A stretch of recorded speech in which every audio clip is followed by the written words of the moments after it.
ہمارے معاشرے میں اکثر لوگ یہ شکایت کرتے ہوئے نظر آتے ہیں کہ ہماری تو قسمت ہی خراب ہے، ہمارا علاقہ بہت پسماندہ ہے، ہم اس قابل نہیں کہ کامیاب لوگوں کی طرح زندگی بسر کر سکیں، ہمارے نصیب میں خوشیاں کہاں، ہمارے مقدر میں غریبی، مشکلات اور پریشانیاں ہی لکھی ہیں۔ کچھ لوگ اپنے ماں باپ، دوست احباب، ٹیچرز، باس، اپنے کالج، یونیورسٹی، کمپنی یا اپنے ملک اور معاشرے کو برا بھلا کہہ رہے ہوتے ہیں اور اپنی ناکامیوں اور کوتاہیوں کی ذمہ داری دوسروں کے کندھوں پر ڈال رہے ہوتے ہیں، حتیٰ اللہ تعالیٰ سے بھی شکایت کر رہے ہوتے ہیں کہ فلاں کو تو بہت کچھ عطا کیا اور ہمیں کچھ نہیں دیا۔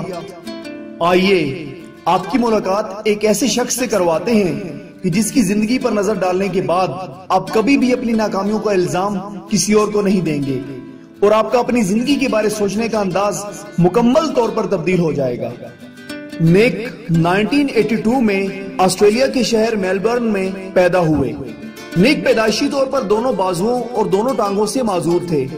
ان کے والدین ان کی وجہ سے بہت فکر مند تھے کہ نیک اپنی پوری زندگی کیسے گزارے گا۔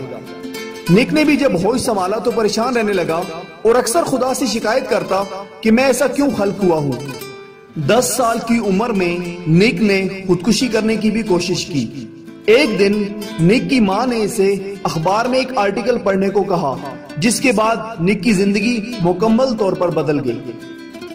نیک نے دل لگا کر پڑھنا شروع کر دیا اور اپنی معذوری کی کبھی بھی شکایت نہ کی اور ہر وہ کام کرنا شروع کر دیا جو کوئی بھی نارمل انسان کرتا ہے، مثلا سوئمنگ، فٹ بال کھیلنا، سرفنگ، پینٹنگ، سنگنگ، حتی اسکائی ڈائیونگ، جسے عام آدمی سوچ کر بھی کام جاتا ہے۔ آج نیک ایک نامور موٹیویشنل سپیکر ہیں، دنیا کے 45 سے زائد ممالک میں جا کر لوگوں کو موٹیویٹ کر چکے ہیں، بہت ساری کتابوں کے رائٹر بھی ہیں، ایک NGO لائف وداؤٹ لمبس کے نام سے چلا رہے ہیں، ان کے 2 بیٹے ہیں اور وہ اپنے خاندان کے ساتھ انتہائی خوشگوار زندگی بسر کر رہے ہیں اور پوری دنیا کے لیے مثال بنے ہوئے ہیں۔ دوستو، اگر نیک ہاتھ پاؤں کے بغیر یہ سب کچھ کر سکتے ہیں اور کامیابی کی بلندیوں کو چھو سکتے ہیں تو ہم اور آپ کیوں نہیں؟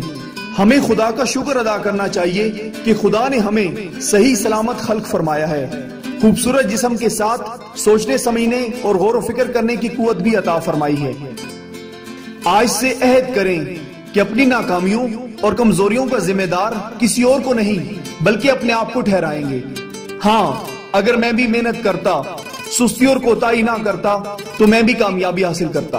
آپ اس بات پر دل و جان سے یقین کر لیں کہ خدا نے آپ کے اندر وہ تمام صلاحیتیں رکھی ہیں جو کسی بھی کامیاب انسان کے اندر موجود ہیں۔ آپ کے پاس بھی اتنا ہی وقت ہے جو کسی بھی کامیاب انسان کے پاس ہے۔ آپ جو کرنا چاہیں وہ کر سکتے ہیں، آپ جو بننا چاہیں وہ بن سکتے ہیں، بس آپ کو اپنے اوپر یقین کرنا ہوگا، آپ کو اپنے اندر چھپی ہوئی صلاحیتوں کو پہچاننا ہوگا، آپ کو اپنے پیشن کو تلاش کرنا ہوگا اور جوش و جذبے کے ساتھ لگاتار سخت محنت کرنی ہوگی۔ آپ کو اپنے آپ کو بدلنا ہوگا۔ یاد رکھیں، اگر آپ نے اپنے آپ کو نہ بدلا تو کچھ بھی نہیں بدلے گا، لیکن اگر آپ نے اپنے آپ کو بدل ڈالا پھر یہ پوری دنیا بدل جائے گی اور کامیابی آپ کے قدم چومے گی۔